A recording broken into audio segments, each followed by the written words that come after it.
confiaré. Grandes, fieles, las promesas que el Señor Jesús ha dado. Grandes, fieles, confiado en sus promesas yo estaré. Todas sus promesas para el hombre fiel, el Señor en sus bondades cumplirá.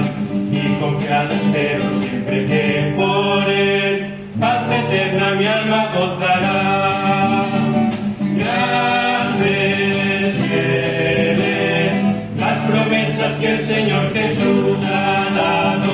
Grandes, fieles, confiado en sus promesas yo estaré.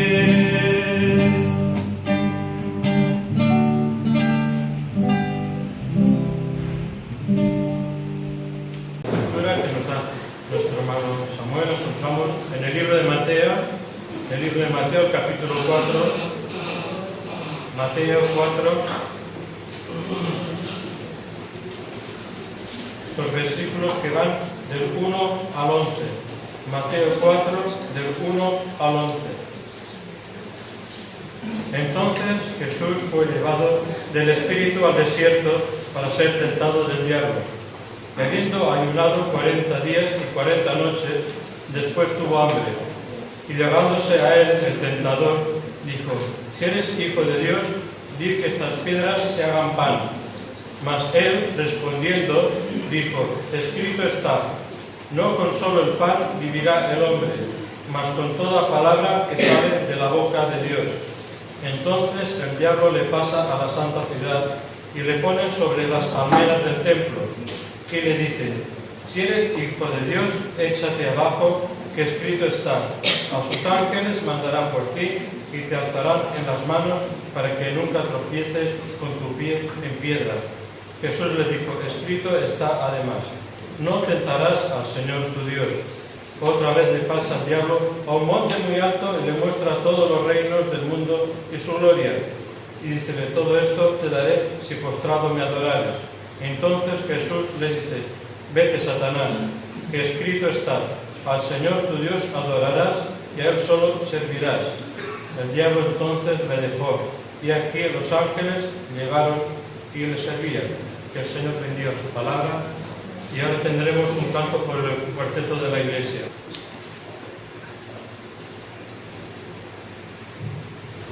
Buenos días, amigos, hermanos que nos acompañáis. Siempre es difícil subirse al púlpito y hablar del Señor, porque aquí no estamos haciendo un meeting político y estamos aquí para convencer a nadie. Estamos aquí para exponer la palabra de Dios.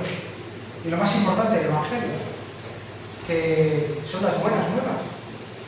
Y estos días, cuando me estaba preparando, pensaba en los tiempos actuales, en la sociedad en la que vivimos, qué difícil es distinguir entre lo bueno y lo malo. Hay mucha mezcla y además hay mucho relativismo. Depende cómo se mire, está bien, depende cómo se mire, está mal. Y pensaba que para Dios no hay medias verdades ni medias mentiras. Ni hay cosas medio buenas, ni hay cosas medio malas. O está bien o está mal.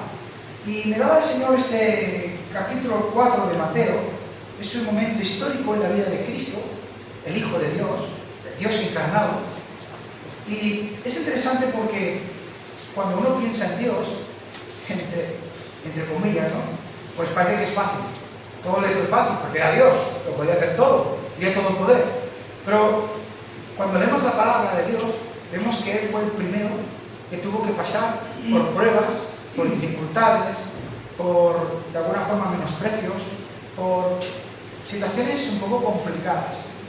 Y el Señor me da este texto porque veía necesario esta distinción entre lo bueno y lo malo.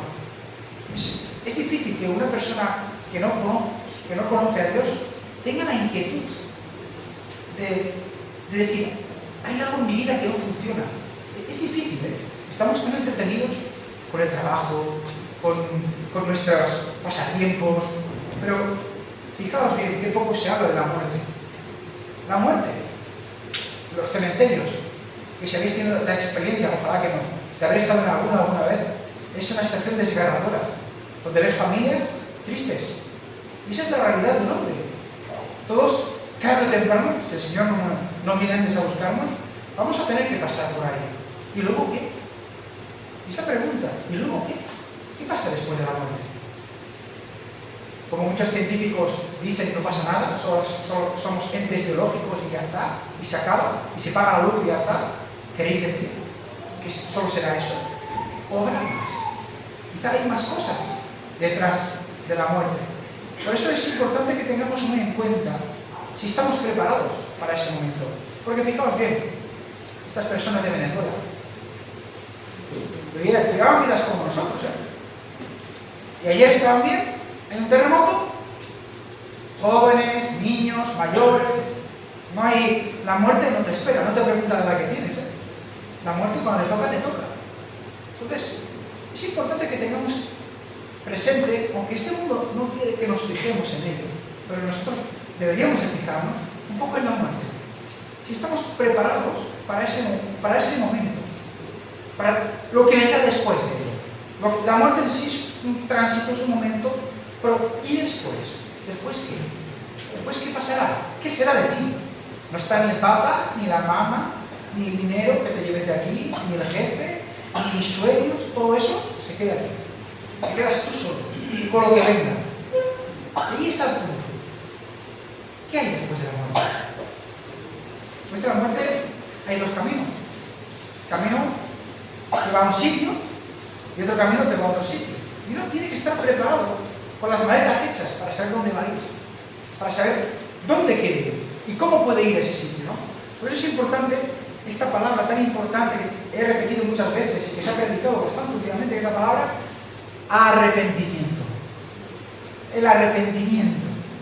Uno que reflexiona dentro de sí, toma nota de lo que es, se da cuenta, tiene conciencia de lo que es y quiere cambiar eso. Pero no puede. Entonces, tiene que ir a alguien de fuera que le ayude a cambiar su situación, a cambiar su forma de ser. Y ese alguien solo puede ser Cristo. Cristo es el único que te puede cambiar, pero hace falta que te des cuenta de ese hecho, de que eres pecador. Y no pecador como se ríe el mundo en la cree, no. Un pecador, el pecado es algo muy serio. El pecado es una falta, y una falta delante de Dios, de la justicia de Dios. Y el pecado, un pecado, el que sea el más pequeño, me condena. Me condena a una, digámoslo así, un tiempo eterno de oscuridad, a la condenación eterna, de un lugar donde no voy a poder salir. Eso es la muerte. Después de la muerte, el que no ha creído en el Señor Jesús, el que no le ha pedido perdón por sus pecados, el que no se ha arrepentido, va a ir a ese lugar. Y tenemos que tener conciencia. Acordaos esta palabra. Arrepentimiento. ¿Te has arrepentido? ¿Le has pedido a Dios perdón por tus pecados? Si eso no lo has hecho, ya te puedes ir a tu casa, porque no va a servir de nada que te prepares el saber más de la palabra de Dios. Tienes que pedirle, haberle pedido al Señor perdón por tus pecados, entendiendo de una forma consciente lo que tú eres un pecador, alguien que ha infringido la ley de Dios. Por esa razón quería hablar de este tema de Mateo 4. Fijaos bien que nos habla de Cristo en su ministerio público. Ya sabéis que Dios no se quedó en el cielo. Menos mal que no se quedó en el cielo. Bajó a la tierra, dejó lo que era como Dios para tomar forma de hombre y nacer en un pesebre, para poder cumplir un propósito, el propósito de morir por ti y por mí en la cruz del Calvario. Ese era el propósito de Cristo. Bien, pues en eso el Señor Jesús estuvo en la tierra unos 33 años y medio. Los últimos 3 años de su vida fue cuando se manifestó al pueblo y a las gentes que estaban a su alrededor y su ministerio público. Y ese momento podríamos comprenderlo desde que se bautizó por Juan el Bautista, que fue Juan el Bautista que lo bautizó, hasta que murió en la cruz del Calvario y resucitó. Todo ese tiempo, que fueron 3 años y medio aproximadamente, fue su ministerio público. Bien, después de ser bautizado y antes de empezar, fue llevado al desierto, que es el tramo de lectura que hemos leído en esta mañana. Y fue llevado al desierto para ser probado. Dice, para ser tentado del diablo, para ser tentado del diablo. Y es interesante porque cuando fue tentado por el diablo, había pasado 40 días y 40 noches sin comer. Se estaba en un momento físicamente delicado y con mucha hambre, evidentemente. Y en ese momento tan crítico es cuando el diablo fue tentado. Y es muy importante eso, porque nuestro adversario, que es el diablo, hace muy buenos estudios sobre nosotros. Y no nos va a tentar cuando estemos bien. Nos va a tentar cuando estemos mal, cuando estemos más débiles. Y aquí lo intentó por el Hijo de Dios, con Cristo. Y le hizo 3 propuestas, como si fuera un representante. Le hizo 3 propuestas para tentarlo, para hacerlo caer. Y es interesante, ¿no?, que la palabra tentar significa inducir, solicitar o provocar al pecado. Es una provocación. O sea, la tentación en sí, ser tentado no es pecado, pero caer en la tentación sí que es pecado. Y en este caso, Cristo fue probado y el diablo intentó tentarlo, porque así como Dios tenía un propósito de salvarnos, de que su Hijo muriera por ti y por mí en la cruz del Calvario, el diablo también tenía otro propósito, que era hacer fracasar el plan de Dios. Y entonces es interesante porque hace 3 tentativas. La primera le dijo, el versículo 3, y llegándose a él el tentador, no se presenta como un diablo, se presenta como el tentador, y va a tentar. Dijo, si eres hijo de Dios, di a estas piedras se hagan pan. Fijaos bien, hay muchos detalles interesantes. Uno, el primero, le dice si eres el Hijo de Dios. ¿Tú qué? Tú que ahora vas a tener tu ministerio público, que ahora vas a tener que manifestarte a las gentes. Y fijaos bien, cuando uno lee la palabra de Dios, los evangelios, el Señor estaba muy interesado. ¿Qué dicen las gentes que soy? Yo soy el Hijo de Dios. He venido aquí para salvaros. Muchas veces Él lo decía, ¿no? Y si eres el Hijo de Dios, di a estas piedras que se hagan pan. Porque tienes hambre, ¿no? Pues como tienes hambre, dile a las piedras que se hagan pan, ¿no? Y vemos cómo el Señor le contesta. Dice, mas él respondiendo, dijo, escrito está, no con solo el pan vivirá el hombre, mas con toda palabra que sale de la boca de Dios. Es interesante porque aquí vemos como en Cristo hay una obediencia al Padre. Sí, yo tengo hambre, pero por encima de mi hambre está la obediencia al Padre. Y no es que Cristo no pudiera hacer que esas piedras se transformaran en pan. Por supuesto que podría haberlo hecho, pero no era la voluntad del Padre. Y como no era la voluntad del Padre, no lo tenía que hacer. Y no lo hizo. Y le contestó así, no con solo. O sea, déjate de panes. ¿Cuál es la voluntad de Dios? No la tuya, la voluntad de Dios. ¿Cuál es la voluntad de Dios? Que no, de momento no, pues. Si es que no, es que no. Ahora no tengo que hacer que estas piedras sean pan. Luego hay una segunda tentativa. Dice, entonces el diablo, esta vez el diablo cogió a Cristo, dice, le pasa a la santa ciudad que es Jerusalén, y le pone sobre las almenas del templo, que puede ser, son las barandillas que hay encima, al lado del techo, los castillos, aquello que hay, pues ahí, lo subió ahí del todo, y le dijo, si eres hijo de Dios, otra vez, échate abajo, tírate, que escrito está, a sus ángeles mandará por ti, y te alzarán en las manos, para que nunca tropieces con tu pie en piedra. Fijaos bien, cómo tienta el diablo a Cristo. Si tú eres el Hijo de Dios, tírate. Y nosotros porque estamos acostumbrados a leerlo, pero ¿vosotros creéis que es normal esta petición? Que se tire. ¿Sabéis por qué le digo que se tire? Porque el diablo es homicida. Es homicida. No nos ama, no nos quiere, aunque a nosotros nos parezca que sí. Entonces, quería que se tirase. ¿Para qué? Para que se pudiera ver el poder de Dios. Y ahí Cristo, el Hijo, le dice, versículo 7, escrito está además, no tentarás al Señor tu Dios. Le contesta de esta forma por decirle, no tengo que crear un peligro para poder ver la obra de Dios. No hay que crear ningún peligro, no hay que hacerlo de esta forma. Dios no trabaja de esta forma. Y luego hay una tercera vez, que está aquí en el versículo 8, dice otra vez, cogió otra vez el diablo a Cristo y lo llevó a un monte muy alto. ¿Y qué hizo en ese monte alto? Y le muestra todos los reinos del mundo y su gloria. Y dícele, todo esto te daré si postrado me adorares. Fijaos bien, ahora ya ha cambiado, ¿eh? Ahora ya no era lo que Dios puede hacer. Ahora Él quiere que Cristo lo adore a Él. Ahora Él va a ser el Dios de Cristo. Qué absurdidad, ¿verdad? Y entonces, ¿qué le dice el Señor? Dice, vete, Satanás, que escrito está, al Señor tu Dios adorarás y a Él solo servirás. Y es interesante porque cuando Cristo le habla, le dice, al Señor tu Dios adorarás. También es tu Dios. También tendrás que darle cuentas. Satanás también le tendrá que dar cuentas a Dios de todo lo que ha hecho. También. Aquí no se escapa nadie. Porque no estamos hablando de que Satanás... No, Satanás también tiene que dar cuentas de lo que hace a Dios. También. Y es interesante porque, fijémonos bien, dice, vete, Satanás, que aquí escrito está, al Señor tu Dios adorarás. Y solo a Él servirás. A los demás no, solo a Él servirás, ¿no? Decía a pensar, ¿no? Cuando uno lee la palabra de Dios, siempre tiene una enseñanza. No está como si fuera el Cervantes, para que yo pueda entender de culturilla general. No está para eso la palabra de Dios. La palabra de Dios es una palabra viva, que te enseña cosas, que te hace ver cosas para tu vida personal. ¿Y esta historia qué nos enseña? ¿De qué nos está hablando esta historia? Nos está hablando de las tentaciones. Nos está hablando de un tentador, que también es nuestro tentador. Nos está hablando que este tentador se atrevió a tentar al Hijo de Dios. Se le dio la oportunidad de que tentara al Hijo de Dios. Y que no tuvo escrúpulos. Lo tentó en todo lo que pudo. Sin embargo, Cristo no cedió, se mantuvo firme. Y también vemos en este relato que nuestro adversario, el diablo, es inteligente. Se fue adaptando. Al principio, la primera tentación fue solamente la parte física necesaria del momento.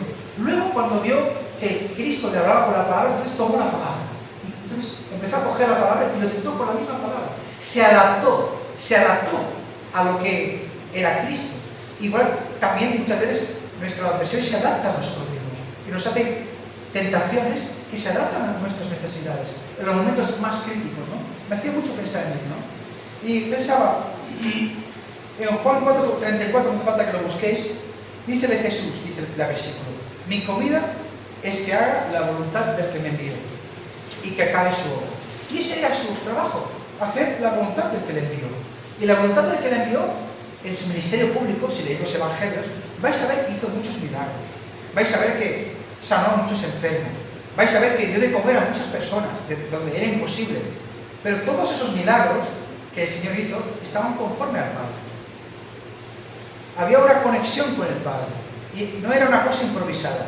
Estaba todo planeado, porque Dios no improvisa, Dios planea. Y sabe hacerlo bien hecho. Y pensaba cuando uno lee este tipo de textos que hablan de la tentación, uno se examina a sí mismo. Y pensaba, ¿cómo reacciono yo a las provocaciones diabólicas? ¿Cómo reaccionas tú a las provocaciones diabólicas? ¿Cómo reaccionamos? ¿Cómo es posible que caigamos de una forma tan fácil? En una mala contestación, en un mal pensamiento, en un mal gesto, en una mala respuesta. Qué fácil que nuestro pensamiento nos juega esas jugadas. Caemos en esas tentaciones muchas veces. Caemos. La tentación no es pecado, caer. El problema es caer en ella. Y caemos en esas trampas que nos hace nuestro adversario. Pero yo pensaba también, y es muy importante este hecho, cuán poco presente tenemos a Cristo en nuestras vidas. Cuán poco presente tenemos a Cristo en nuestras vidas. Yo me acordaba de Pablo. Pablo, sabéis, el apóstol Pablo, era un hombre que hubo un cambio muy radical en su vida. En un principio era perseguidor de la iglesia, pero luego hubo un momento que fue derribado y a partir de ahí pasó de perseguir a la iglesia a matar iglesias. Y es un apóstol preciosísimo, ¿no?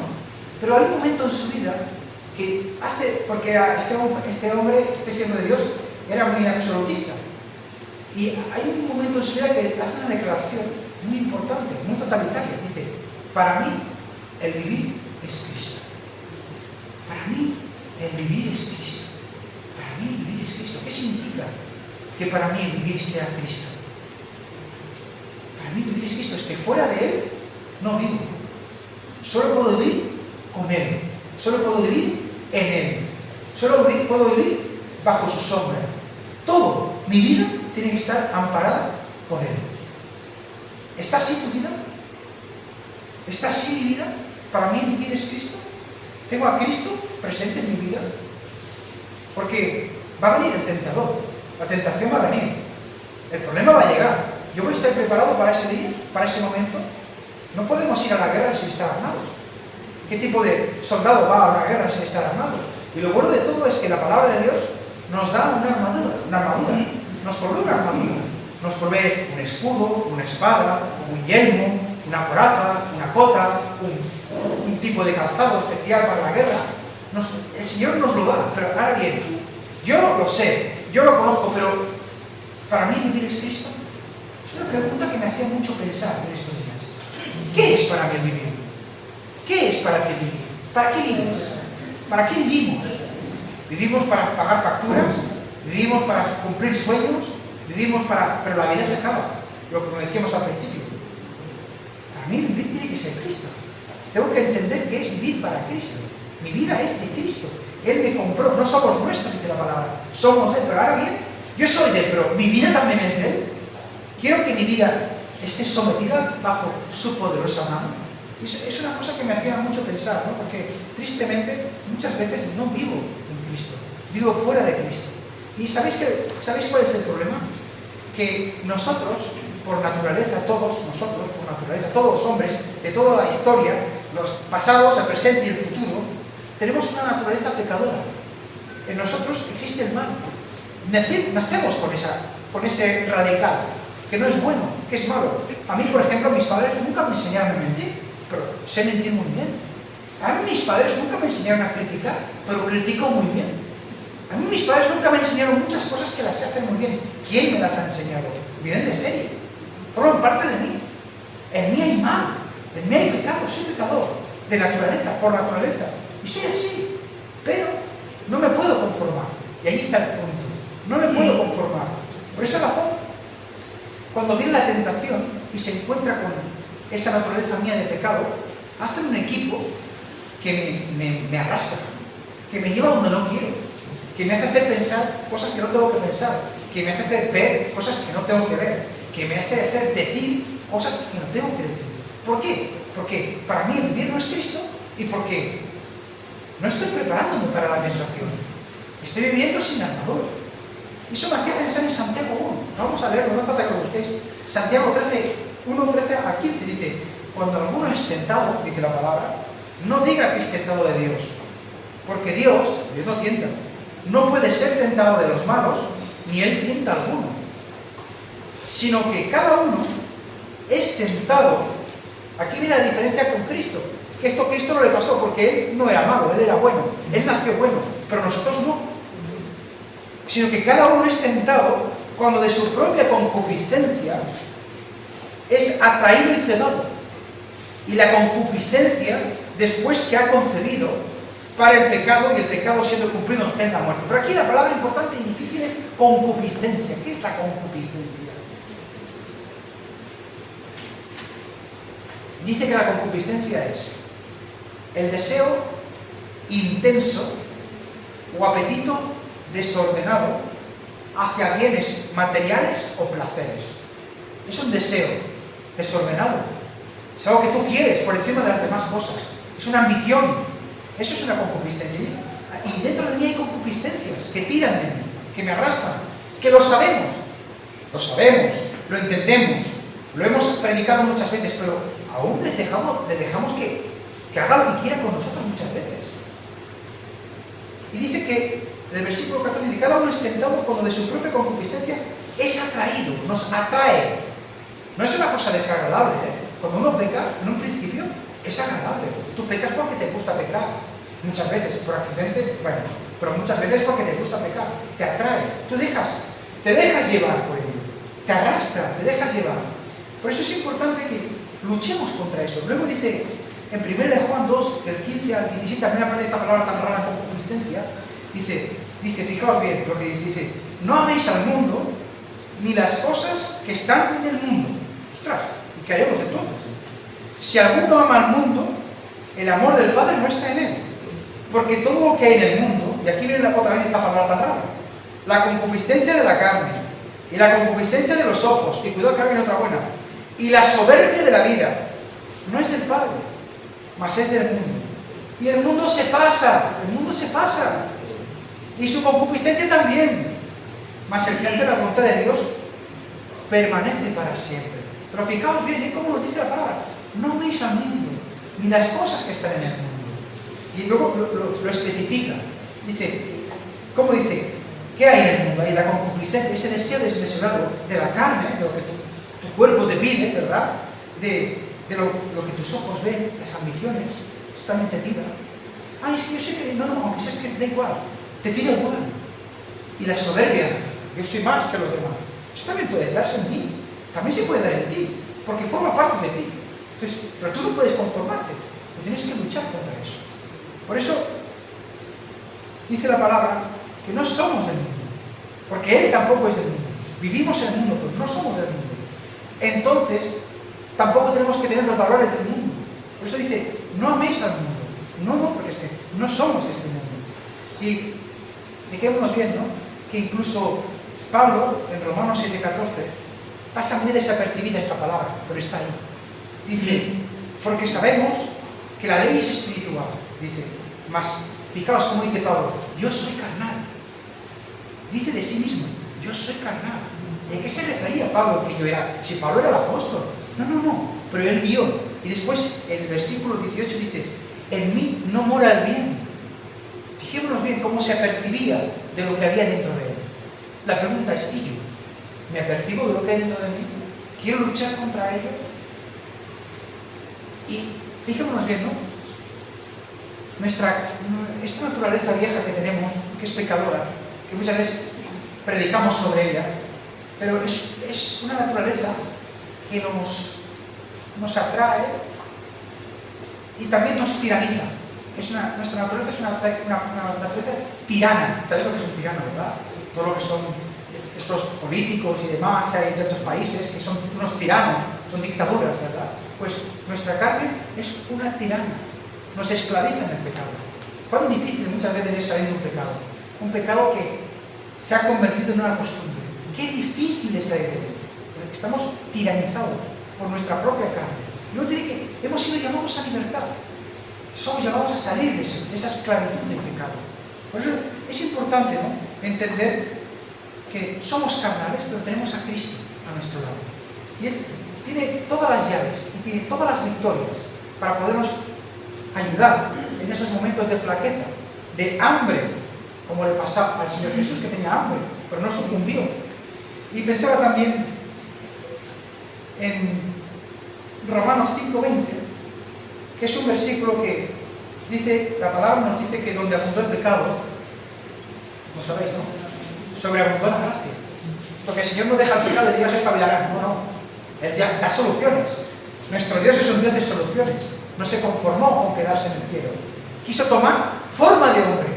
Y cuando tuvo forma de hombre, quiso ir a la cruz. Someterse a lo que era ir a una cruz. Y ser escupido, y ser maltratado, y ser azotado. Y luego cuando estuvo en la cruz del Calvario, tuvo que ser por dentro rasgado. Tuvo que quedarse solo para poder cargar con mi pecado. Eso lo tuvo que hacer Él. Por eso es un Dios que se implica. Cosa que el mundo en el que vivís vosotros, y digo yo, no se implica mucho, por no decir nada. Cuando pueden te dejan la estacada. Vuestras amistades es un ejemplo, o las mías. El sistema en el que vivimos es así, el trabajo es así, todo es así. Nos dejan la estacada. Cuando no les servimos, nos pega una patada de fuera. Pero el Señor no es así. El Señor no es así. Porque donde abundó el pecado, sobreabundó la gracia. La gracia de Dios. Pero ¿sabéis qué pasa con la gracia? Que la gracia, así como nuestra carne, hemos dicho antes que es una carne que nos tiraniza, es tirana, la gracia es una habilidad de Dios que nos da. Pero la gracia nos ofende. Nos ofende. Porque lo primero que nos dice es, sin mí nada podéis hacer. La gracia de Dios nos ofende. Porque nos dice, sin mí nada podéis hacer. Nada podéis hacer. Entonces, ¿qué pasa? Yo por mí mismo no puedo hacerlo, pero con Él sí. Por eso nos dice después, todo lo puedo en Cristo que me fortalece. ¿Veis las diferencias? Pero la esencia es que sea Cristo el que me fortalece, es que sea Él el que me ayuda. Y eso me ofende mucho, porque yo, al ser un ser humano, me creo que soy capaz de todo, y soy autosuficiente, y yo puedo con todo, y yo lo puedo todo. Y eso es mentira. Lo que puedes es irte al infierno, pero ir al cielo no vas a poder hacerlo tú solito. Necesitas un Salvador, y ese es Cristo en sí. Y para eso tienes que decirte a ti mismo que no. Tienes que decir, yo no puedo, pero tú sí que puedes, Señor. Trata conmigo, ayúdame, moldéame con tus manos, para que pueda ser un instrumento útil. Por eso es importante esa ofensa que la gracia nos hace. Sin mí nada podéis hacer. Sin mí nada puedo hacer. Sin Él no puedo hacer nada. ¿Tú eres consciente por la mañana cuando te levantas que la vida que tienes es un regalo de Dios? Es un regalo de Dios. Tú por ti mismo no has trabajado para respirar. No es un proceso biológico solamente, sí. Es una consecuencia de, pero ¿has hecho algo para ello? No. Eso es un don de Dios. La vida es un regalo de Dios. Ahora, ¿qué vas a hacer con tu vida? Sin ti, nada podemos hacer. Sin ti, eres tú. Tú eres la clave de mi vida. Por eso decía, qué poco presente tenemos a Cristo en nuestras vidas. Si lo tuviéramos más presente, tendríamos muchas más victorias. Cuando viene la tentación, cuando viene el desánimo. Hacía pensar porque, como anécdota, lo he explicado alguna vez también, ¿no? Pero me hacía pensar, hay un dicho que decía, había uno que consiguió ir al taller del diablo con todas las herramientas que él tiene pues, para tentarnos, para hacernos caer, para molestar, ¿sí? Y había todo tipo de herramientas, todo tipo de las que os podáis imaginar, porque además, como hemos visto, y es bueno leer la palabra para comprender, conocer a Dios, pero también conocer cómo somos nosotros y cómo es nuestro adversario. Es bueno saber y conocer a lo que nos enfrentamos. Y es interesante porque habéis visto, cuando el diablo tentó al Señor, cómo se fue adaptando al Señor. Primero sin palabra, luego con palabra, luego lo cogió, lo llevó a otro sitio, le enseñó esto, lo otro. Fijaos bien cómo se fue adaptando, ¿no? Pues tiene tantas herramientas y tantas formas distintas para hacernos caer, con muchas formas, de muchas maneras. Pero aquel que iba, le preguntó, de todas las herramientas, había una en el centro, que era una piedra. Y le preguntó, ¿y esta cuál es? ¿Esta herramienta para qué la usas? Y esta es la más efectiva que tengo, porque es la piedra del desánimo.